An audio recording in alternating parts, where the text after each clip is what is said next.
같이 하나님을 사랑하는 행위로 일하게 하심을 감사드립니다. 이전에 와서 모두가 기쁨으로 성령이 충만하여 돌아가게 하여 주시옵소서. 왔다가 그저가는 자들 한 사람도 없게 하여 주시고 올 때의 마음과 갈 때의 마음이 다르게 하여 주시어서 우리가 진정 예수 그리스도 안에서 새롭게 변화되어 돌아가게 하여 주시옵소서. 오늘 이 말씀 속에서 하나님에 대한 사랑이 회복되기를 원합니다. 우리가 처음 하나님을 만나서 기뻐했던 때를 회복하게 하시고 그 이상으로 하나님을 사랑할 수 있도록 하나님 역사하여 주시옵소서. 모든 것보다 우리의 구주 되시고 우리를 사랑하시는 하나님을 만나기를 원하여서 이전에 온 성도들에게 한 사람 한 사람 깊이 교제하여 주시어서 내가 왜 신앙생활을 하고 있는지 본질적으로 깨닫는 귀한 역사가 일어나게 하여 주시사 우리의 처음 열정을 회복하게 하여 주시고 첫 믿음을 회복하게 하여 주시고 첫 기도 생활을 회복할 수 있도록 주여 역사하여 주시옵소서. 예수님 이름으로 기도드립니다. 아멘. 네, 오늘 말씀 제목을 같이 읽어보겠습니다. 시작. 잃어버린 첫사랑을 회복하라. 네, 하루는 서기관 중 한 사람이 예수님께 와서 물었습니다. 선생님, 이제 선생님으로 알고 있는 거죠, 예수님을. 그런데 서기관이라는 사람은 날마다 성경 말씀을 읽어주고 회당에서 가르치는 사람이에요. 그러니까 율법의 학자죠. 신학교 교수입니다. 그런데 너무 많은 계명이 있기 때문에 이 많은 계명 중에서 어느 계명이 가장 큰 계명입니까? 가장 큰 계명이라는 것은 가장 중요합니까? 그때 예수님이 좀 생각해 보겠다 하시지 않았어요. 예수님의 대답은 명확했습니다. 마태복음 22장 37절 보겠습니다. 시작. 예수께서 이르시되 내 마음을 다하고 목숨을 다하고 뜻을 다하여 주 너의 하나님을 사랑하라 하셨으니 이것이 크고 첫째되는 계명이요. 이것이 가장 큰 계명이고 가장 첫째되는 계명이라고 하셨습니다. 우리 다시 한번 빨간 글씨만 읽어보겠습니다. 시작. 내 마음을 다하고 목숨을 다하고 뜻을 다하여 주 너의 하나님을 사랑하라. 너의 하나님을 사랑하라. 이것이 가장 첫 번째 계명이라는 것입니다. 신앙생활의 본질은 내가 무엇을 하느냐, 어떤 직분을 받았느냐, 얼마나 오래 했느냐가 아닙니다. 내가 하나님을 사랑하고 있느냐, 누구 때문에 내가 신앙생활을 하고 있느냐, 우리 엄마 예수 믿게 하려고, 우리 아빠 예수 믿게 하려고가 아니라 나 잘 되려고, 내 자녀들 잘 되려고가 아니라 하나님을 사랑해서 신앙생활을 하는 것입니다. 아멘. 맞습니까? 그것은 절대적으로 주님 오실 날까지, 이 세상 끝날까지 변함이 없어요. 우리가 신앙생활을 하는 본질에 대해서 잘못 알고 계신 분들이 있어요. 기도를 보면 알 수 있습니다. 그저 나를 잘 되게 해달라고, 나도 어떤 표적을 해달라고, 나도 좀 은사를 달라고. 그런데 은사보다 중요한 게 하나님 사랑이에요. 하나님을 사랑하는 신령이 없이 하는 모든 행위들은 거칠일 뿐이라는 거예요. 그것은 종교생활입니다. 오늘 예수님이 우리에게 향하신 그 말씀이 무엇이냐면 너는 하나님을 사랑하라. 얼마만큼 사랑하냐? 네 마음을 다하여서, 네 마음에 100% 사랑하라는 거야. 네 목숨, 네 뜻, 그 다음에 내 주 너의 하나님을 사랑하라고 말씀하고 있습니다. 본문을 보면 요한계시록인데 이 요한계시록의 메시지의 권위가 어떤 것인지 우리는 알아야 돼요. 여러분은 복음서에만 빨간 글씨들이 있다고 생각하시는데 한참을 건너뛰고 나면 계시록에 빨간 글씨가 나옵니다. 즉 예수님이 말씀하신 것이라는 거예요. 그런데 이 예수님께서는 이미 승천하셔서 하나님 보좌 우편에 계시는 시기에 특별하게 아직까지 살아있는 사도 요한에게 소아시아에 있는 7 교회에 대해서 메시지를 전하십니다.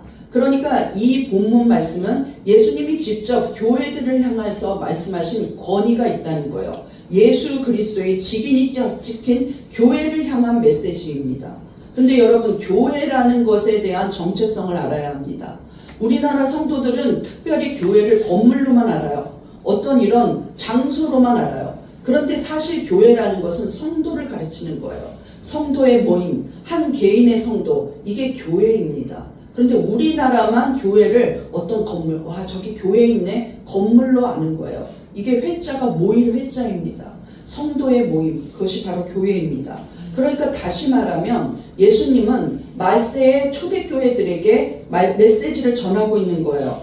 그런데 그들에게 과연 예수님은 어떤 메시지를 전했을까요? 요한계시록 2장 1절 에베소 성도들에게 전하는 메시지 한번 우리 예수님의 권위에 대해서 먼저 말씀을 전하겠습니다. 1절 보겠습니다. 시작. 에베소 교회의 사자에게 편지하라. 오른손에 있는 7별을 붙잡고 7 금촛대 사이를 거니시는 이가 이르시되 7별을 붙잡고 7 금촛대 사이를 거니시느니 이것이 바로 예수님입니다. 제가 그냥 직감력으로 얘기하는 게 아니라 이미 1장에 예수님이 7별을 붙잡고 7 금촛대 사이를 다니시고 계셨다고 그 환상을 보았다고 요한은 기록해 놓았습니다. 그리고 소아시아의 7교회 중에 한 교회를 향해서 메시지를 전달하고 있는 거예요. 우리가 그러면 에베소에 전한 메시지를 통하여서 우리가 어떻게 본질적으로 신앙생활을 해야 되는지 잃어버린 첫사랑을 회복하라. 1번 보시겠습니다. 시작. 하나님에 대한 사랑이 절대적으로 우선입니다. 에베소 교회는 상당한 자부심을 갖고 있는 교회예요. 왜냐하면 1세기 교회가 시작하면서부터 지금에 이르기까지 에베소 교회 담임 목사님들만큼 영성 있는 목회자 출신은 없습니다. 정말로 위대한 지도자들을 만났다는 거예요. 첫째, 바울의 가장 오른팔이 브리스길라와 아굴라 부부였습니다. 바울하고 같이 살았었죠. 그런데 이 부부가 에베소 교회에 처음 복음을 전했어요. 그리고 나서 바울이 와서 3년 동안 가르치면서 담임 목회를 했습니다. 바울 선생님에게 3년 동안 담임 목회를 하고 난 뒤에 바울은 디모데에게 그 담임 목회를 물려주었어요. 자, 그럼 브리스길라와 아굴라 부부, 사도행전에 너무 많이 나오는 인물들이죠. 그 다음에 바울이 3년 담임 목회하고, 그 다음에 위대한 디모데가 자기를 담임 목회하고, 그 다음에 오네시보로 바울이 오른팔로 여겼던 사람입니다.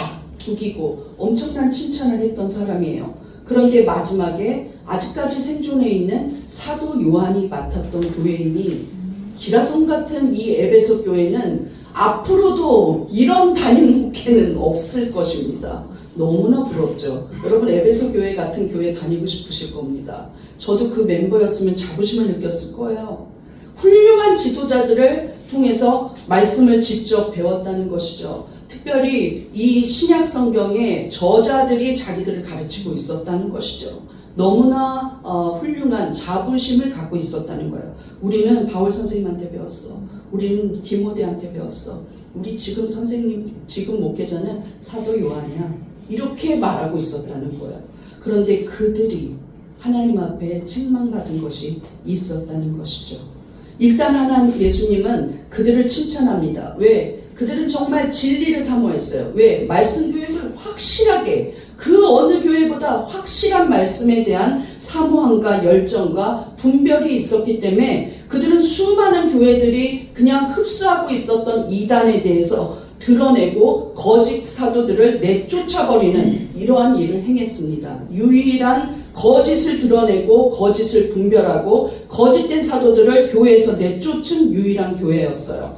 요한계시록 2장 2절 시작. 내가 내 행위와 수고와 내 인내를 알고 너와 악한 자들을 용납하지 아니한 것과 자칭 사도와 내 안 믿는 자들을 시험하여 그의 거짓된 것을 내가 드러낸 것과 무엇이 거짓되어 있는지 조목조목을 정해서 이것은 잘못되고 이것은 말씀에 위배되고 이것은 거짓되다고 하면서 쫓아내버렸다는 거예요. 이것에 대해서 엄청난 수고와 인내를 하면서 하나님 앞에 맡겨진 말씀 사역과 분별과 진리를 수호하는 일을 감당해 내었습니다. 특별히 예수님이 어떤 칭찬을 하고 있냐면 수많은 교회들이 그냥 흡수했던 니골라당이 있어요. 그런데 왜 흡수했을까요? 니골라당은 음란의 행위를 같이 행합니다. 근데 교회의 사람들이 그 음란을 버리지 못했던 거예요. 그래서 그냥 쉬쉬하면서 흡수하고 있었습니다. 그냥 받아주고 있었어요. 수용했다는 것이죠. 그 죄를 수용했는데 이 에베소 교회만이 니골라당을 미워하면서 내쫓아버렸습니다. 예수님도 그 니골라당을 미워하고 있다고 말씀하셨어요. 우리 본문 6절 보겠습니다. 시작. 오직 내게 이것이 있으니 내가 니골라당의 행위를 미워하는도다. 나도 이것을 미워하노라. 다른 교회를 향해서는 너가 왜 니골라당을 흡수하고 있느냐, 네가 왜 니골라당을 그냥 받아주고 있느냐 이렇게 책망을 들었는데 오히려 에베소 교회는 니골라당을 내쫓아버린 것에 대해서 엄청난 칭찬을 받았어요. 그리고 교회로서 받을 수 있는 완벽한 신앙인의 칭찬을 듣습니다. 이만한 칭찬은 들을 수가 없을 것 같은 칭찬이에요. 3절 보겠습니다. 시작. 또 내가 참고 내 이름을 위하여 견디고 게으르지 아니한 것을 아노라. 참고 견디는데 누구를 위하여? 내 이름을 위하여. 예수 그리스도의 영광, 예수 그리스도의 이름을 위하여 견디고 게으르지 않습니다. 완벽하구나. 100점 만점이다. 여러분 100점 만점일까요? 여러분의 행위는 어떻습니까? 참고 어떤 일이 있어도 나는 참아. 오직 예수님, 오직 예수님. 그리고 게으르지 않게 성실하게 헌신합니다. 나는 우리 성도들이 그렇다고 자부심을 느껴요. 그러나 그 속까지 제가 들여다볼 수가 없는 게 인간의 한계입니다. 근데 예수님은 우리의 속을 보고 계셨다는 거예요. 겉으로 보기에는 인내하고 예수 이름을 위해서 일하고 게으르지도 않고 성실합니다. 우리가 그런 성도를 찾기도 힘들어요. 그러나 예수님의 1순위가 무엇이었습니까? 예수님의 신앙의 1순위는 하나님 사랑이었습니다. 너가 정말 하나님을 사랑하느냐? 성부 하나님을 사랑하고 너를 위해서 죄값을 위해서 내가 생명 주신 나 자신 예수 그리스도를 사랑하고 네가 성령을 사랑하고 있느냐? 이 세 분 중에 한 분이라도 사랑하지 않는다면 사랑이 아니죠. 하나님은 세 분 하나님이십니다. 근데 지금 현실적으로는 굉장히 많은 성도들이 성령 하나님을 사모하지 않아요. 내가 큐티를 하고 있으니까 됐지. 내가 예배를 드리고 있으니까 됐지. 내가 구속한 그 피를 사랑하니까 됐지. 그러나 부르짖자고 하면 거절합니다. 그것은 사랑이 아니죠.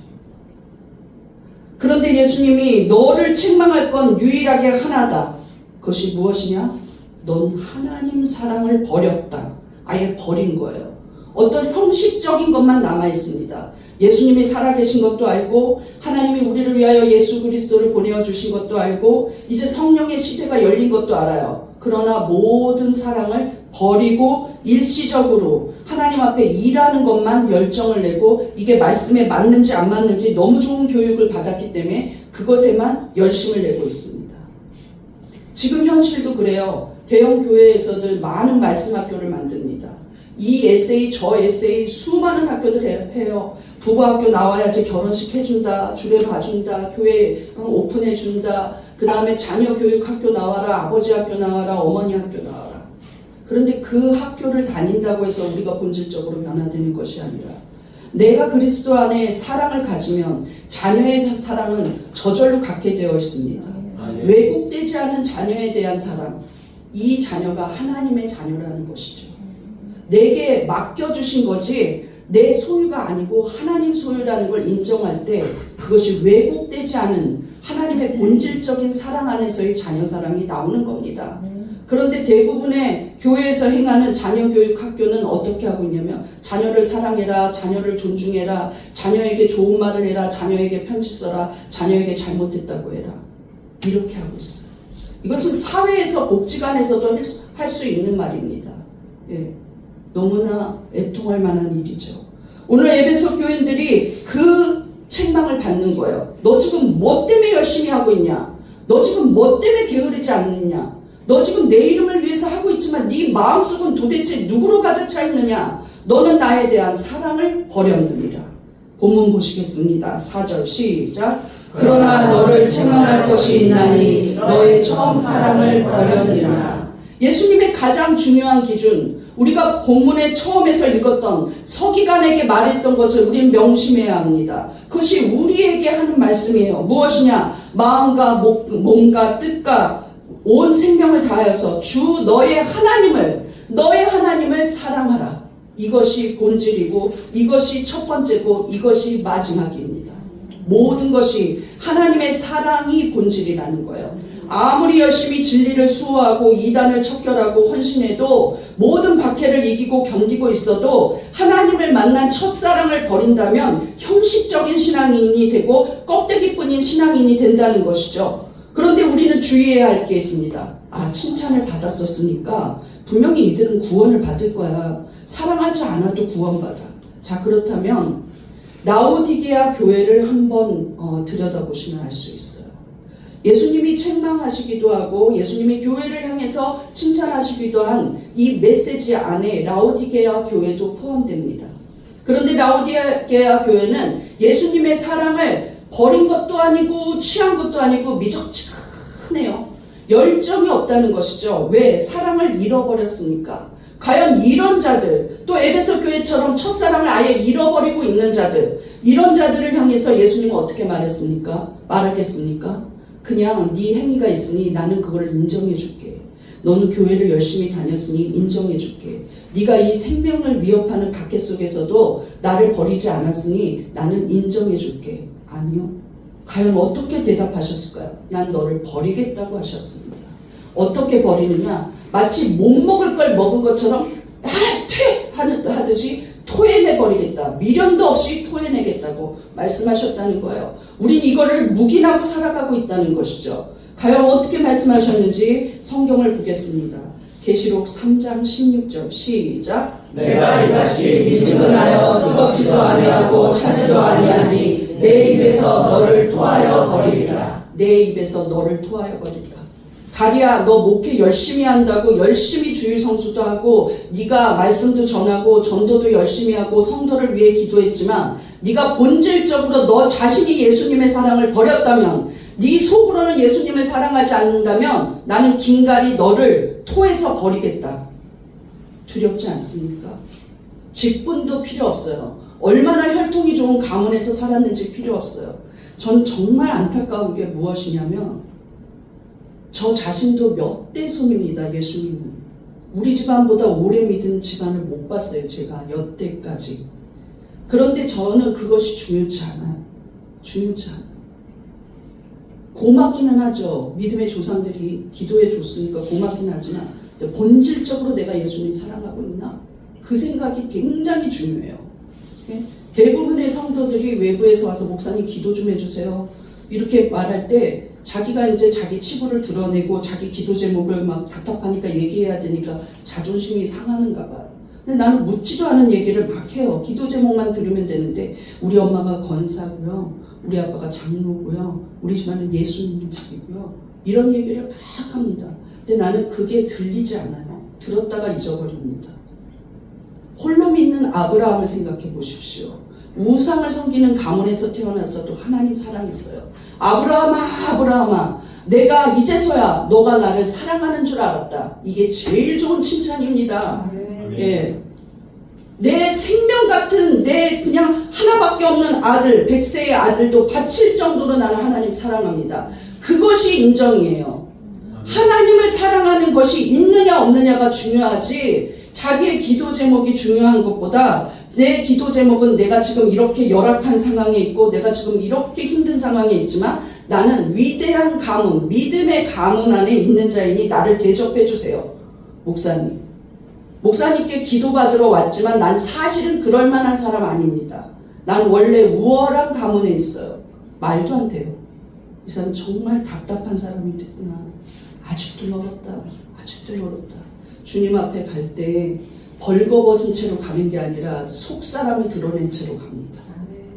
그냥 내 치부만 벌거벗은 육신으로 가는 게 아니라 내 속이 드러난 채로 가요. 그때 예수 그리스도 안으로 가득 차 있는 사람이 제일 상 받는 사람입니다. 과연 무엇을 위해서 일하는지를 알아야 합니다. 예수님이 시몬 베드로를 찾아가실 때 베드로는 이미 예수님을 모른다고 저주하면서 3번이나 부인하고 그것도 모자라서 고향 땅에 이제 난 소명 없어 하고 고향 땅에 가서 갈릴리 바다에서 고기 잡고 있는 베드로에게 예수님이 첫 번째 물은 질문은 본질적으로 베드로를 다시 회복시키려면 첫 번째 예수님이 궁금한 건 무엇이냐? 너 아직도 나 사랑하니? 이거입니다. 왜 그랬니가 아니에요. 네가 3년 동안 나랑 동거했는데 나 너 믿었다가 아니에요. 그동안 해왔던 수많은 베드로의 아름다운 신앙의 고백과 그가 바다까지도 뛰어들 만큼 예수님을 의지했던 믿음과 이런 행위들은 중요하지 않습니다. 네 심령이 지금 나 사랑하고 있느냐예요. 그것이 있어야 회복이 되는 것입니다. 믿습니까? 우리 예수님이 왜 이 땅에 보내셨습니까?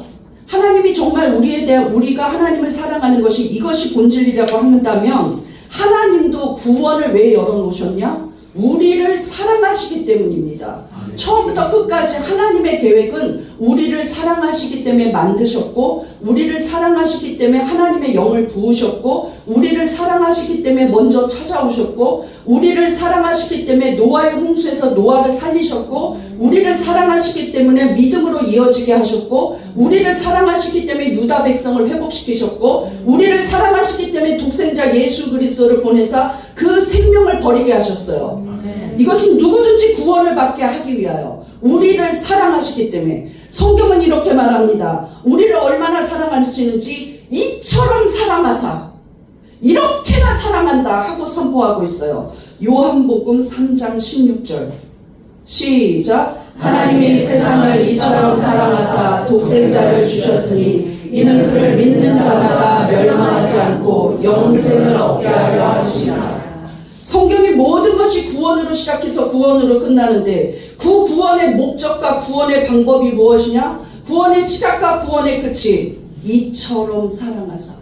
그런데 하나님이 세상을 사랑했다고 그랬어요. 그런데 이 세상이라는 말은 불신앙에 가득 찬 자들을 세상이라고 그래요. 하나님을 거절하고 하나님을 싫어하고 하나님 믿는 자들을 혐오하는 자들을 이처럼 사랑하사, 죄에 가득 찬 자들을 이처럼 사랑하사, 오만하고 불손하고 교만한 자들을 이처럼 사랑하사, 하나님을 거부하고 욕하고 저주하는 자들을 이처럼 사랑하사, 나 같은 죄인을 이처럼 사랑하사 독생자 예수 그리스도를 보내주셨습니다. 이거 하나만 알아도 우리는 하나님 거절할 수 없어요. 잘났다고 할 수 없어요. 몇 대 손이라고 자랑하면 뭐합니까? 내가 하나님 사랑하지 않고 피폐해져 갖고 왔는데, 내가 하나님의 사랑을 회복하고자 하면 이렇게 기도 제목을 낼 것 같아요. 목사님, 내가 너무나 잘못 살아왔습니다. 내가 어떻게 하면 하나님의 사랑을 회복하고 본질적으로 하나님을 사랑할 수 있는지 목사님 나 기도 좀 해주십시오 할 것 같아요. 내게 회개의 영이 부어지도록 기도해 주십시오. 내가 하나님을 찾을 수 있도록 기도해 주십시오. 내가 목사님과 같이 기도하고 싶습니다. 목사님 언제 기도해 오면 됩니까? 목사님 저도 목사님하고 같이 말씀 교육 받고 싶습니다. 이럴 텐데 오만 불쌍하기가 말로 할 수 없이 하다가 저 기도회는 안 와요. 그냥 지금 만났을 때 기도해 주세요. 주일날 오세요. 아니요. 이만저만 아직도 핑계대고 있는 거예요. 수도 없는 사람들이 그러면서 내 시간만 뺏어요. 저 교만한 인간들한테 시간만 뺏기고 이 시간에 내가 기도해야 되는데 저 악한 인간이 이럴 때가 있어요. 그 여기 안 나오겠습니까 여러분? 너무 오만해요. 너무 교만하고 작은 교회 목사라고 무시하나? 듣는 나도 이렇게 애통한데 하나님이 보시기에 너 지금 김가리 목사 만나서 하는 말들 중에 하나님을 만나고 싶다는 말은 한마디도 없다 이러실 거예요. 너 지금 네 아들만 얘기한다. 너 지금 네 돈만 얘기한다. 너 지금 네 건강만 얘기한다. 나는 찾고 있느냐? 하나님은 그러실 거예요. 나는 뻔히 하나님 마음을 알 수 있을 것 같아요. 하나님은 그러실 거다. 정말 애통할 수가 없어요. 그런데 오늘 예수님이 시몬 베드로에게 가서 본질적으로 물으십니다. 베드로야, 너 어부일 할 수 있겠니? 이렇게 묻지 않아요. 베드로야, 네 마음이 어떠니? 묻지 않아요. 무엇을 묻느냐? 우리 한번 보시겠습니다. 요한복음 21장 15절 시작. 예수께서 시몬 베드로에게 이르시되 요한의 아들 시몬아 내가 이 사람들보다 나를 더 사랑하느냐 하시니. 왜냐하면 그 이전에 복음서에 보면은 베드로가 먼저 일어나가지고 난 고기 잡으러 고향으로 갈래 하니까 빌립이 나도 같은 고향이잖아 하고 따라가고 형 나도 같이 가 하고 안드레가 따라가고 요한도 따라가요. 너 이 사람들보다 너랑 같이 고향에 온 이 사람들보다 나 예수, 네가 부인했던 그 예수, 모른다고 저주했던 예수, 나보다 네 생명이 더 중요해서 그냥 버렸던 예수 사랑하고 있냐? 하고 물으셨다는 거야. 사랑하고 있냐? 가리야, 너가 나를 사랑하고 있냐? 여러분 무슨 문제가 생겼을 때 그저 해결해달라고 금식하면서 계속 같은 얘기만 해요. 무슨 주문도 아니고 돈, 하나님 돈, 하나님 돈 주세요. 이것만 얘기하는 목사님도 봤어요. 본질적으로 우리가 무엇이 중요합니까? 그 어떤 것보다도 하나님 사랑하는가, 이것이 중요합니다. 하나님의 기준도 너가 나를 사랑하느냐가 중요했다는 거예요. 사랑이 없이는 바리새인처럼 되어가는 겁니다. 외식하게 되어 있어요. 여러분에게 질문해 보겠습니다. 오늘 하루 하나님 없이 살아도 아무런 영향도 미치지 않습니까?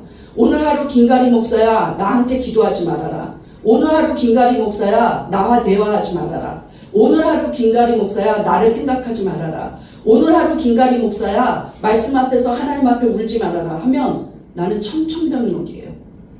어떡하지? 매 순간 매초 하나님을 사랑하는데 어떻게 생각하지 말라는 거야? 어떻게 생각하지 말라는 거야? 가슴이 철렁 내려앉아요. 그런데 여러분은 어떻습니까? 오늘 하루 하나님 앞에 기도하지 말아라. 오늘 하루 찬송하지 말아라. 오늘 하루 내 생각을 하지 말아라. 오늘 하루 구원의 간격을 생각하지 말아라 한다면 가슴이 철렁 내려앉습니까? 아니면 일상을 살아갈 수 있습니까? 본질적으로 여러분 자신에게 묻기를 바라요. 하나님이 없다고 해도 내 마음에 아무런 변화가 없다면 이건 이상한 겁니다.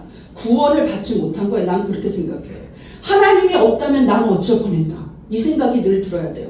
야, 이 인생을 살아가는데 이 고비를 넘기는데 하나님이 없었다면, 여기까지 오는데 하나님이 없었다면, 그저 하나님이 계셨기 때문에 내가 숨을 쉬었구나, 하나님이 계셨기 때문에 내가 그 고비를 넘겼다, 하나님이 내 하나님인 게 얼마나 다행입니까? 이 생각을 하는 여러분이 하나님 사랑하고 계신 겁니다. 아멘이십니까? 네. 이것이 너무 신앙이에요. 어떤 행위에 치우치지 말고 본질적으로 하나님을 사랑하는 것에 그 마음을 여셔야 합니다. 믿습니까? 예. 죄보다 더 무서운 게 뭐냐면 하나님이 없이 살아도 괜찮다고 하는 신앙인들입니다. 그 사람들 때문에 인본주의가 교회 안에 파고들었고, 그런 목회자들 때문에 교회 안에서 인본주의적으로 사람들을 회개시키려고 노력합니다. 그런데 그것은 본질적으로 잘못됐다는 거예요.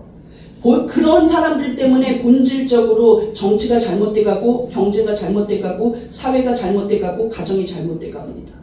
예? 네가 목사 아들인데 잘해야지. 그런 말은 하지 말아야 돼요. 목사 아들의 타이틀인 것 때문에 잘할 필요 없습니다. 못할 수도 있어요. 너 하나님을 사랑해야지. 하나님이 너를 사랑해. 너 존재만으로도 하나님이 너를 사랑해. 목사 남편인데 뭐 잘해야지. 그럴 필요 없어요. 예. 결국 시간이 지나면 저 사람이 어떤 사람인지 다 드러나요. 숨기려고 위선 떨 필요 없습니다. 그저 드러나게 돼 있어요. 예. 제가 흥이 많고 그냥 말실수도 많고 참 가벼운 사람이거든요. 그런데 우리 성도들이 나의 흥을 잡지 않아요. 그래서 제가 생각해 봤어요. 많이 용서해 주는구나, 많이 품어주는구나, 고마운 사람들이다. 그런데 이게 통하는 것 같아요. 저 김가리 목사님은 본질적으로 하나님을 사랑하지 하고 해서 용서해 주는 것 같아요. 예, 본질적으로 하나님 앞에 그 용서를 받을 때마다 하나님, 내가 오늘도 바보 천치 같은 짓을 했습니다. 나는 교만하고 완악한 자입니다 하고 기도할 때마다 하나님은 나를 용서하실 때 항상 하시는 말이, 너가 하나님을 사랑하니 네가 나를 사랑하니. 본질적으로는 그거예요. 그것 때문에 우리가 회개하고 돌이켜서 용서받는 것입니다. 하나님을 사랑하기 때문에. 우리 한번 고백해 보겠습니다. 하나님에 대한 사랑을 회복하겠습니다. 진정 하나님을 사랑합니다. 생명까지도 하나님 앞에 드리라고 예수님 말씀하셨어요. 그런데 그저 내 거 부여잡고 노후 대책, 자녀 뭐 해줘야 되고 뭐 해줘야 되고 이 생각하느냐고 딱 숨기면서 차단해버리는, 이것은 정말 있을 수 없는 일들입니다. 잃어버린 첫사랑을 회복해라. 두 번째, 시작. 처음 사랑의 의미를 회복해야 합니다. 그런데 이 본문 안에 1절부터 7절까지인데 너무나 감사하게도 뒷부분에 가서 예수님이 책망만 하지 않고 이 에베소 교인들의 행위가 너무 귀한 거예요. 게으르지 않고 인내하고 박해를 이겨내고 말씀에 대해서, 진리에 대해서 수호하고 나쁜 이단을 처단하고, 이 행위들이 너무나 귀해요. 그래서 예수님이 에베소 교인들에게 어떻게 해야 첫사랑을 회복하는지 알려주셨습니다. 그것이 우리에게 얼마나 소망이 됩니까? 자, 어떻게 해야 첫사랑을 회복할 수 있을까요? 예수님의 프로젝트, 예수님의 치유 방법, 예수님의 회복 프로젝트입니다. 그것은 무엇일까요? 자, 5절 보겠습니다. 시작. 그러므로 어디서 떨어졌는지를 생각하고 회개하여 처음 행위를 가져라. 무엇 때문에 네가 어디서부터 잘못됐는지, 언제부터 하나님을 사랑하지 않게 됐는지, 죄에 눌려서 사랑하지 않게 됐는지, 아니면 바빠서 사랑하지 않게 됐는지 생각하라는 거예요. 그냥 나는 바빠 이렇게 생각하지 말고 넌 생각해라. 무엇을 생각해라? 네 첫사랑을 어디서 버리기 시작했는지, 다른 사람을 만나면서 버리기 시작했는지 생각하라는 거예요. 만약 오늘날에 예수님이 나에게 와서 이 5절을 묻는다면 이렇게 물으실 것 같아요. 지금 네 김가리 목사, 너의 신앙은 나를 사랑해서 하는 신앙생활이냐, 아니면 사랑이 식인 채 그냥 직업적으로 버티고 있는 종교생활이냐? 네가 장로니까 그냥 억지로 하고 있냐? 네가 맡은 타이틀이 있으니까 하고 있냐? 네가 신학교 나왔으니까 배운 거 아까워서 하고 있냐? 아니면 나를 사랑해서 하고 있냐? 이거라도 붙잡아야지 이래서 하고 있냐? 실질적으로 다른 목사님들이 이런 얘기할 때 내가 가슴에 쓸어내리는 고통을 느꼈어요. 그 뭐라 그러냐면 우리가 이거라도 해야지 이거 안 하면 뭐해? 이러더라고요, 목사님들이. 나는요 이거 안 하면 더 땡큐예요. 왜냐면 나 혼자 기도하는 거 제일 좋아요. 나는 혼자 기도할 때가 제일 좋아요. 네, 혼자 조용히 기도할 때 더 땡큐예요. 그러나 해도 땡큐예요. 왜? 하나님 사랑하니까. 예. 이까지 사랑빛 교회 목사 타이틀이 뭐가 중요합니까? 대단치도 않은데 목사라고 대단합니까? 나는 하나님 앞에 그냥 벌거벗겨진 채로 내가 하나님 앞에 속사람이 드러난 채로 가기 때문에 타이틀 명함 붙잡지도 못할 것 같아요. 예, 정말 하나님을 사랑하는 마음으로 네가 하고 있느냐? 아니면 하나님의 사랑이 식은 채 종교생활을 하고 있느냐? 왜 사랑이 식어졌는지 생각해 보십시오. 바쁘다는 핑계로 기도하지 않았다면 기도하지 않고 했던 모든 열정은 하나님 앞에 선하다고 평가를 받지 못합니다. 기도하고 행했던 모든 일들이 하나님 앞에 선한 거예요. 있습니까? 네. 타성에 젖어버렸는지, 그냥 이렇게 이렇게 해도 되겠지, 대충 하자, 그냥 목사님이 시켰으니까 하자 이랬는지, 예. 정말 하나님을 사랑하는 마음으로 했는지. 사람 보고 행할 수가 없는 거예요. 하나님 보고 행하셔야 합니다. 아멘. 죄책감에 눌려서 그냥 하나님 앞에 사랑이 식어버렸습니까? 나 같은 사람은 그냥 하나님 앞에 기도할 자격도 없어. 이렇게 정죄하고 있으니까 그 마귀한테 속은 거예요. 예수님이 이미 십자가에서 그 죄와 사망을 이기고 부활하셔서 살아계십니다. 예수님이 생명까지 나에게 주셨는데 용서를 못하겠습니까? 용서해 주세요. 믿습니까? 베드로 전후서는 왜 나왔습니까? 그 용서받은 자가 쓴 책이에요. 한없는 용서를 받은 자가. 예. 그것이 하나님의 사랑입니다. 얼마든지 죄는 용서받습니다.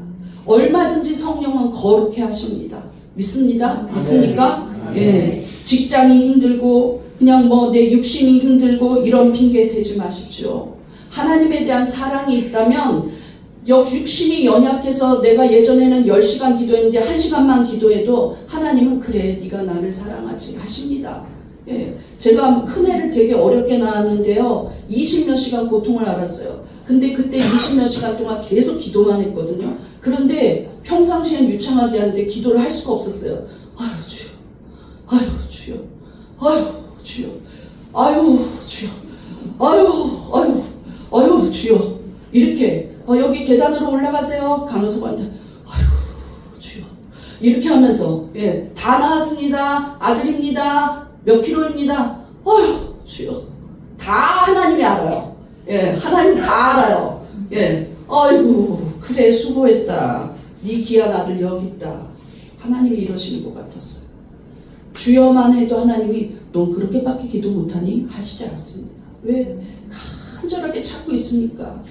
예, 이유가 무엇이든 나는 여러분의 이유를 알 수 없지만 하나님의 한량없는 유한하지 않고 무한하신 하나님의 사랑 안으로 들어오십시오. 아멘. 얼만큼 사랑했는지를 생각해야 합니다. 자기 자식을 우리를 위해서 내어줘버렸던, 자기의 가장 유일한 아들을 차단시켰던 하나님이십니다. 아멘. 그리고 우리를 택하셨어요. 십자가에서 예수님이 엘리 엘리 라마 사박다니 할 때 예수님은 버리고 우리를 택했습니다. 그 정도로 우리를 사랑하세요. 충분히 용서받을 수 있고 충분히 다시 회복할 수 있다는 것입니다. 하나님이 살아계심을 깨닫고 한없는 눈물을 흘렸던 그때의 사랑을 회복하십시오. 죄에 대한 애통과 용서하시는 십자가의 사랑을 깨닫고 눈물을 흘렸던 그때의 사랑을 회복하십시오. 내 삶을 드리고자 헌신해도 하나도 아깝지 않았던 그때의 기쁨을 회복하십시오. 홀로 기도하면서 부르짖었더니 그 하나님과의 깊은 교제 속에서 한량없는 하나님의 깊이를 알았던 그때를 회복하십시오. 복음에 대한 열정으로 사로잡혀서 죽어가는 영혼들을 사랑하시는 하나님을 경험했던 그때를 회복하십시오. 회복해야 합니다. 오늘 주님이 처음 행위로 돌아가라고 말하고 있어요. 처음 기도했던 그 행위를 시작해라. 처음 하나님 앞에 전도했던 그 행위를 시작해라. 처음 말씀 앞에서 울었던 그 행위를 시작해라. 그것을 시작하는 게 첫 번째 프로젝트입니다. 왜 내가 어디서부터 이 사랑이 식어졌지? 생각해냈다면 내가 기도 안 했을 때부터, 내가 불평했을 때부터, 내가 누군가를 미워했을 때부터 처음 행위를 시작하십시오. 미움을 버리세요. 기도를 시작하십시오. 불평을 버리세요. 정죄를 버리십시오. 미움을 버려야 합니다. 이것이 처음 행위로 돌아가는 것, 첫사랑의 순수한 열정으로 돌아가는 게 우리의 미션입니다. 아멘. 예수님이 직접 우리에게 만지시는 프로젝트예요. 베드로가 자신의 죄를 뉘우치면서 예수님에게 대답했던 말을 다시 한번 생각해 보겠습니다. 아까 읽었던 요한복음 21장. 근데 그 대답은 우리가 아직 안 읽었거든요. 근데 베드로가 예수님에게 예수님 잘못했습니다. 나 같으면 그거부터 했을 거예요. 예수님 잘못했습니다. 예수님 볼 명령거리 없습니다. 내 뺨을 때리십시오. 나를 죽이세요. 이럴 것 같은데 내 성격이면 그래요. 그런데 베드로가 진짜 사도구나. 척하면 착으로 알아들었어요. 마치 가이사랴 빌립보에서 너희는 나를 누구라 하느냐? 주는 그리스도시요 살아계신 하나님의 아들이십니다. 명석하죠. 너무나 완벽한 자입니다. 그때의 베드로가 다시 되었어요. 그래서 예수님이 요한의 아들 시몬아 네가 나를 지금도 사랑하느냐? 하고 사랑을 물었을 때 잘못했습니다. 이런 대답하지 않습니다. 명석한 베드로의 마음으로 여러분이 다시 한번 주님 앞에 고백하듯이 읽어보십시오. 과연 뭐라고 대답을 하는지. 요한복음 21장 16절입니다. 시작. 요한의 아들 시몬아 내가 나를 사랑하느냐 하시니 이르시되 주여 그러하나이다. 내가 주를 사랑하는 줄 주께서 아시나이다. 이르시되 내 양을 치라 하시고. 주여 그러합니다. 내가 주를 사랑하는 줄 주님은 알고 계십니다. 내 속을 아시죠? 주여 그렇습니다. 예스 오케이 이게 먼저였다는 거예요. 뭐 핑계대지 않습니다. 주님이 너 나 사랑하니? 예스 지금도 사랑합니다. 그리고 이 사랑을 주님이 알고 계십니다. 얼마나 당당합니까? 이게 그 사람을 다시 회복시켜서 내 양을 치라, 내 양을 먹이라, 내 양을 치라. 예수님도 오케이 다시 시작. 그런데 이것이 처음이 아니라는 거예요. 예수님은 베드로에게 처음 만났을 그때의 사명을 주셨습니다. 내 양을 치라, 내 양을 먹이라, 내 양을 치라. 그런데 예수님이 과연 3년 전 베드로를 처음 만났을 때 했던 말은 무엇이었을까요? 베드로야 너 성격이 어떻게 되니? 너 나 따라오면은 뭐 페이 없는데 이러지 않았어요. 어떤 말이었을까요? 마가복음 1장 17절 시작. 예수께서 이르시되 나를 따라오라. 내가 너희로 사람을 낳는 어부가 되게 하리라 하시니. 너는 사람을 낳는 어부다. 너는 사람을 낳는 어부가 될 것이다. 이 말을 3년 후에 이미 그냥 예수님을 부인했던 베드로에게 다시 말씀하시는 것입니다. 내 양을 치라. 다시 소명을 주셨어요. 다시 그때의 3년 전으로 돌아갈 수 있었다는 것이죠. 행함이 회복되면, 사랑이 회복되면 하나님은 여전히 우리에게 같은 소명을 주십니다. 아멘. 깊이 있는 이 소명은 사랑이 회복될 때 이루어질 수 있었다는 거예요. 행함이 회복될 때 이루어질 수 있었다는 것이죠. 예수님을 사랑해서 따라갔던 그 베드로가 다시 예수님을 사랑한다고 말했을 때 소명은 부여됐습니다. 우리가 어디서부터 어떤 행위를 시작해야 되는지 생각해 보십시오. 유다 백성의 얘기를 하겠습니다. 남유다 백성은 바벨론에게 끌려갔습니다. 왜? 하나님에 대한 사랑을 잃어버렸기 때문에.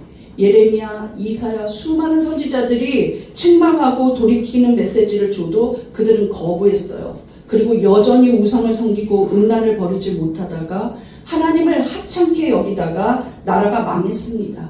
그런데 예레미야 선지자에게 메시지를 주셨던 것처럼 하나님은 그들을 회복시키셔서 바벨론 포로에서 70년 만에 귀환하게 했어요. 그런데 이때의 상태가 성벽은 재건했지만, 나라의 성벽은 재건했지만 백성들의 영성은 무너진 상태였습니다. 왜? 70년 동안 바벨론이라는 교만하고 완악하고 우상 숭배하는 나라에서 살았었기 때문에 이제 70년 동안 우상의 문화가 가득한 것에 몸으로 배어 있어요. 삶의 터전은 회복했지만 말씀과 예배를 잃어버린 채 하나님과의 관계가 공허해져 있다는 심각한 상태가 이르렀다는 거예요.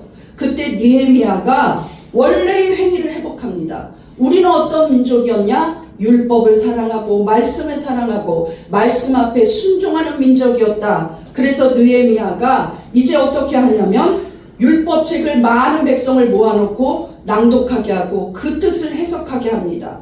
예, 한번 보겠습니다. 느헤미야 8장 8절 시작. 하나님의 율법책을 낭독하고 그 뜻을 해석하여 백성에게 그 낭독하는 것을 다 깨닫게 하니. 예, 여러분 사랑을 회복하십시오. 하나님의 사랑을 회복해야 합니다 하지 않고 율법책 모여라, 우리 성전에 모이자 하고선 율법책을 낭독하고 그 뜻을 해석하게 하면서 계속해서 처음 사랑의 행위를 시작하는 거예요.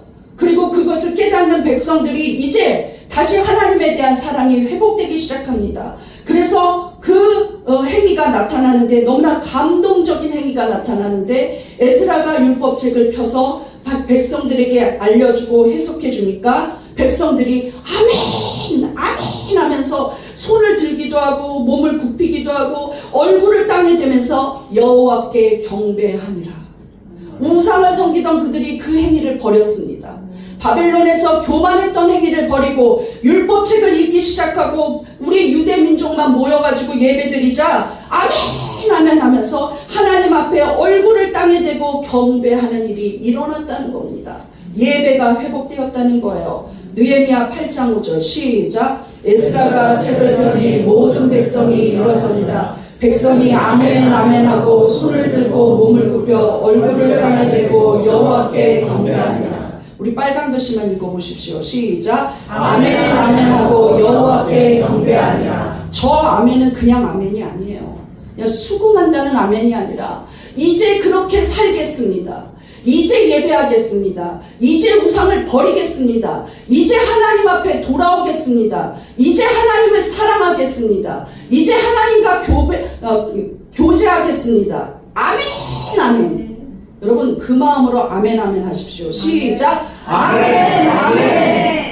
정말로 아멘이십니까? 아멘. 정말 첫사랑을 회복하기 위한 아멘이십니까? 아멘. 여러분 기도하시겠습니까? 아멘. 예, 여러분 첫사랑 회복하시겠습니까? 아멘. 여러분 전도하시겠습니까? 아멘. 여러분 예배 드리시겠습니까? 아멘. 여러분 기도에 오시겠습니까? 아멘. 여러분 큐티 하시겠습니까? 아멘. 아멘입니다. 아멘입니다. 예수님도 네 첫사랑 생각하고 어디서 버렸는지 생각하고 처음 행위를 해라. 행위를 해야 합니다. 그런데 수많은 사람들이 기도받으러 와서 처음 행위는 안 하겠다고 해요.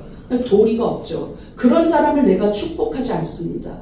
나는 마음속에 예언의 은사도 있고 계시의 은사도 있지만 안 써먹어요. 그냥 기도만 해주고 중보만 해주고 보냅니다. 왜? 그런 사람한테 그대의 은사 쓰고 싶지 않아요. 오만한데 교만한데 기도해요? 안 해요. 싫어요. 예. 주일에 안 오겠어. 그런 대답을 하는 사람을 내가 왜 기도하면서 세월을 보냅니까? 1초도 아까워요. 너무 오만하기 때문에. 그저 불쌍해서 기도해 줍니다. 불쌍해서. 제발 이 기도 속에서라도 그 사람 변화되기를 하면서 우리 한번 하나님 앞에 고백해 보겠습니다. 하나님, 처음 행위를 회복하겠습니다. 고백하셨습니다. 아멘. 이제 지켜볼 거예요. 왜냐하면 저는 강사가 아니고 계속 만날 목사이기 때문에 다 봤습니다. 다 아멘. 듣고. 네. 오, 감사합니다. 네. 기도회 때 봅시다. 아멘. 네, 아멘. 자, 잃어버린 첫사랑을 회복하라. 예수님의 프로젝트. 자, 3번 시작. 회개하고 돌이킨 자는 영원한 생명이 있습니다. 어떤 선택을 하느냐? 회개하고 돌이키고 처음 사랑을 회복하느냐? 아니면은 그냥 이렇게 사느냐? 나는 그냥 교회 다니니까 하고 사느냐? 이것은 반드시 옳은 선택을 해야 합니다. 그래서 예수님도 반드시 옳은 선택을 하기 위해서 그냥 명쾌하게 가르쳐 줬어요. 네가 회개하지 않는다면 어떤 일이 일어나는지 미리 알려주셨다는 것이죠. 회개하지 않는다면 힘들 거야. 네 신앙생활이 처질 수 있어. 이게 아닙니다. 회개하지 않는다면 과연 예수님은 어떤 메시지를 남겼을까요?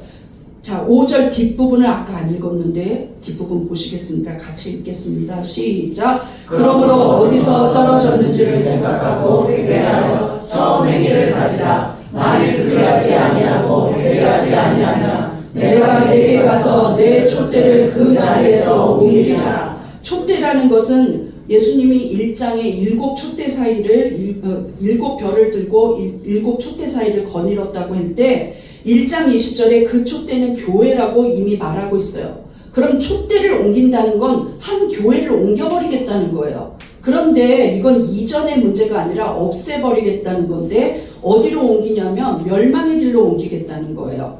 그런데 교회는 성도라고 했습니다.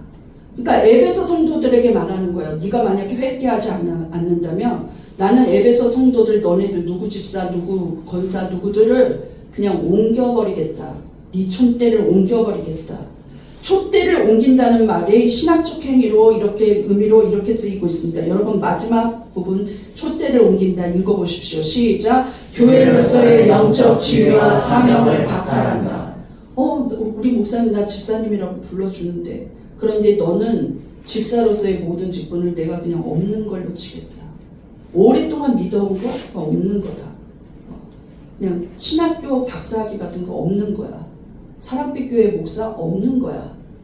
여러분 두려워하십시오. 오늘날 교회에서 저나 강대상에서 메시지들이 너무 두리뭉실해요.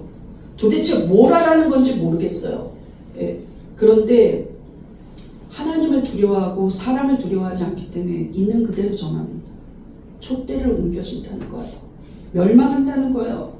예, 형식적인 예배 드리고 의무적으로만 기도하고 오늘도 그냥 기도에 있는데 나 없으면 목사님 못하니까 가야지. 사람 봐서 가는 것처럼 가고 그냥 오늘 말씀이 뭔지 좀 많이 알아야겠어 하고 지식적으로만 알려고 하고 쟤한테 한번 전도하라고 말해봤다가 안 되면 그냥 말고 영원 사랑하는 마음 없이 그냥 구원의 은혜 없이 전하고 이런 거 그냥 지식적으로만 전달하려는 설교하려고 하고 목회자가 영원 사랑하지 않고 그냥 친절하게만 말하고 위로만 해주려고 그러고 그 사람의 심령을 파고들어서 그 사람을 치유하고 회복시키려는 생각이 없고 진리의 말씀 그대로 전달하겠다는 그런 사명감 없는 메시지들 그거 하나님이 정죄하십니다. 촛대를 옮기리라. 너 언제부터 네가 잘났다고 네 말만 하고 지식적으로만 전했니? 너 그만 서라 하면 끝인 거예요. 내 자신이. 난 그거를 명심하고 삽니다. 끝이구나. 끝이구나. 그거를 명심하고 살아요. 하나님 두렵기 때문에. 왜 하나님이 나같이 미련한 자를, 나같이 기억력이 없는 자를, 나같이 말주변이 없는 자를 쓰실까요? 고집 곧대로 전하기 때문에 네가 해라 하고 하신 거예요. 네. 여러분 하나님의 임재와 성령의 감동, 예수 그리스도의 부활의 생명이 회복돼야 합니다. 있습니까? 그렇지 않으면 비극이 일어나요. 왜 하나님의 사랑을 잃어버렸는지, 어디서 그 은혜와 사랑을 잃어버렸는지 회개하지 않으면 모든 것은 형식적으로만 존재하고 있을 겁니다. 모든 일들은, 모든 교회는 유지되고 있고 내 직분도 유지되고 있고 내가 주일 성수하는 것도 유지되지만 하나님이 보시기엔 이미 끝난 관계예요. 이것이 두렵다는 것이죠. 이것이 두렵다는 거예요. 회개한 자가 돌이키면 약속하셨습니다. 너 만약에 회개하지 않으면 촛대를 옮기지만 네가 회개한다면 난 반드시 약속할 게 있다. 그것은 무엇일까요? 마지막 본문의 7절 보겠습니다. 시작. 귀 있는 자는 성령이 교회들에게 하시는 말씀을 들을지어다. 이기는 그에게는 내가 하나님의 낙원에 있는 생명나무의 열매를 주어 먹게 하리라. 이 생명나무는 에덴 동산에 있었습니다. 그죠? 창세기 1, 2장에 나와요. 예. 근데 그냥 아담과 하와가 에덴 동산에서 쫓겨나 버리고 나서 생명나무는 성경에 등장하지 않아요. 그런데 계시록의 맨 마지막 장, 성경의 맨 마지막 화려한 하이라이트로 끝나는 그때 계시록 22장에 다시 등장합니다. 천국에 있습니다. 너는 그것을 먹을 것이다 하고 말씀하셨어요. 다시 회복될 것이다. 그걸 먹을 것이다. 영생할 것이다. 내가 약속한다. 그 내가가 누구냐면 예수 그리스도이십니다. 촛대를 옮기시는 분도 예수 그리스도이시고 생명나무를 먹게 하시는 분도 예수 그리스도입니다. 그렇다면 여러분 선택의 여지가 있겠습니까? 어떤 바보가 촛대를 옮기는 걸 선택하겠습니까? 여러분은 반드시 무엇을 선택해야 하냐면 처음 행위를 가지고 회개하고 처음 열정을 갖는 걸 선택해야만 합니다. 그렇게 해내야 돼요. 그래서 성경은 이겨내라고 말하고 있습니다. 힘들어도 이겨내라. 회사가 힘들어도 이겨내라. 네가 육신적으로 힘들어도 이겨내라. 사람들이 너를 조롱해도 이겨내라. 전도하다가 욕먹어도 이겨내라. 기도하기 힘들어도 이겨내라. 이겨내라. 무엇으로 이겨내냐? 하나님에 대한 사랑으로. 내가 하나님 사랑하니까. 난 하나님 사랑하니까. 이겨내라는 겁니다. 이기는 자에게 하나님이 상급을 허락하셨습니다. 아멘. 아직도 이렇게 살아도 돼 하고 생각하십니까? 아직도 옛날에 그 열심만 계속 얘기하십니까? 수십 년 전에 뭐 한 거를 그렇게 얘기들 해요.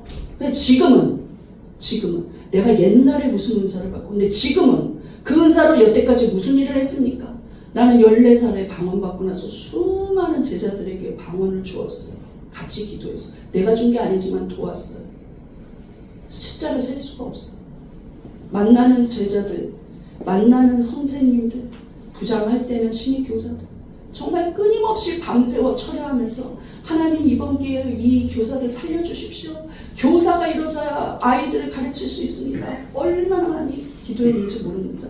남들 집에 갈 때 뭐 어린 육아에 전념해야 되는 나이에 유치원 다니는 애들 집에 두고 나 혼자 처리하고 막 울면서 하나님 맡겨진 직분 이 영혼들 살려주십시오. 하나님 캠프 가는데 우리 부서 아이들 다 방언받고 변화되고 성령 받게 해주십시오. 그 교회를 나올 때는 비참하게 나왔어요. 20년 30년을 전도만 하고 그냥 기도에만 매달렸는데 아무 대가도 없었어요. 비방만 받았어요. 비난만 받고 쫓겨나듯이 짐 싸가지고 나갔어요. 잘못한 거 없는데 지금도 잘못한 게 뭐였지 모르겠는데 그냥 긴갈이라서 나갔어요. 나왔는데 나오고 나서도 다신 전도 안 해. 전도하다 욕도 먹었어. 시기 질투 때문에 엄청 욕도 먹었어. 그럼 전도 안 해야 되잖아요. 근데 보경이 엄마 너 교회 갈래? 학부형들을 찾듯이 아파트에서 수민이 엄마 너 교회 가자. 언니 애기가 어려갖고 업고 가야 돼. 그럼 내가 업어줄게. 너 주일날 점심에 너 혼자 먹지? 니네 남편 맨날 축구협회 가잖아. 나랑 같이 가서 나물 맛있는 반찬 나온대. 가자. 그 교회가 반찬이 7가지잖아. 그래? 근데 헌금 안 내고 밥 먹어도 돼? 당연하지. 가자. 여기 새신자 등록하는데 뭐 이쁜 것 좀 주세요. 선물 좀 주세요 사모님. 그랬더니 사모님이 아무것도 없는데 새신자 선물 안 줘요? 아무것도 없어요. 그러면요 제가 다음 주에 갖고 올 테니까 선물 포장해서 주세요. 그랬더니 그럴게요 이러더라고요. 그래서 수민이 엄마 오늘 등록하면 예쁜 접시 준대. 언니 내가 접시 갖고 싶었어. 왜냐면 내가 샀으니까 알죠. 언니 나 저거 좋아해. 저거 비싸서 못 사. 야 오늘 가면 포트메리온 접시 나와. 진짜? 그래 가자. 알았어 하고 가고. 근데 내가 가면서 이 생각했어요. 전도 안 하겠다고 생각했는데 못 지키는구나. 왜 그럴까? 나 왜 그럴까? 누가 상 주지도 않대 왜 그럴까? 구원의 은혜가 감격이 돼서요. 누구 어디 예수 안 믿는 사람 없나? 그것밖에 안 보여요. 그렇게 욕을 얻어먹었는데, 그렇게 비참했는데 한 주를 못 버티고 전도하기 시작하는 나를 보면서 하나님 없이 살 수 없구나. 하나님 없이 살 수 없구나. 기도하지 말라는 명령 내리는 게 제일 두려워야 됩니다. 우리 교회 기도회가 없어지는데 눈물 흘려야 돼요. 그런데 없다 그러면 막 좋아했다는 말들이. 예, 저도 설교 안 할 때 너무 좋더라고요. 그러나 이기고, 우리 같이 연약한 사람들이니까, 저 또한 연약하니까 협력해서 이기고, 어려워하는 성도들을 위해서 기도해주고, 같이 하나 되어서 하나님 나라에서 생명나무 나눠 먹읍시다. 있습니까? 우리 한번 고백해 보겠습니다. 하나님 사랑합니다. 다시 열정을, 다시 기도를, 다시 말씀을, 다시 성령을 주시옵소서. 2000년 전 사도 요한에게, 이제 한 명만 유일하게 살아남은 제자 중 사도 요한에게 에베소 교회를 향하여서 첫사랑을 회복하라고 말씀하신 예수님 대신 오늘날 예수님은 성령을 보내주셨습니다. 그 성령이 우리에게 첫사랑을 회복하게 도와주고 사역하고 계세요. 이런데도 성령을 무시해서 되겠습니까? 이런데도 부르짖지 않아도 됩니까? 성령이 없이는 절대로 사랑을 회복할 수 없습니다. 성령을 사모하고 성령을 모셔드리고, 어찌하든지 성경에 있는 모든 은사를 받기 위해서 노력하고 애쓰며 그 은사를 활용해야 돼요. 이것이 하나님의 명령입니다. 어찌하든지 죽어가는 영혼을 위해서 눈물로 애통하고 가슴을 쓸어내리면서 저 영혼 내 손에 붙여달라고 기도해야만 합니다. 어찌하든지 내가 거룩하게 살아내야 돼요. 왜? 남들이 나를 보고 실족하지 않을까봐. 예. 어찌하든지 가정에서 하나님 앞에 화목해야 돼요. 죽어져야 돼요. 왜? 남들이 내 가정을 보고 은혜를 받지 못할까봐. 하나님의 영광. 처음부터 끝까지 하나님을 사랑하는 행위로 하는 모든 신앙생활, 그것이 사랑입니다. 믿습니까? 네. 그것이 신앙이에요. 예. 나머지 행위들은 하나님이 다 할 수 있게 하십니다. 믿습니까? 우리 결론을 보겠습니다. 잃어버린 첫사랑을 회복하라. 1. 하나님에 대한 사랑이 절대적으로 우선입니다. 2. 처음 사랑의 행위를 회복해야 합니다. 3. 회개하고 돌이킨 자는 영원한 생명이 있습니다. 우리 찬양 다시 복음 앞에 진실되게 하나님 앞에 부르고 통성으로 기도하시겠습니다.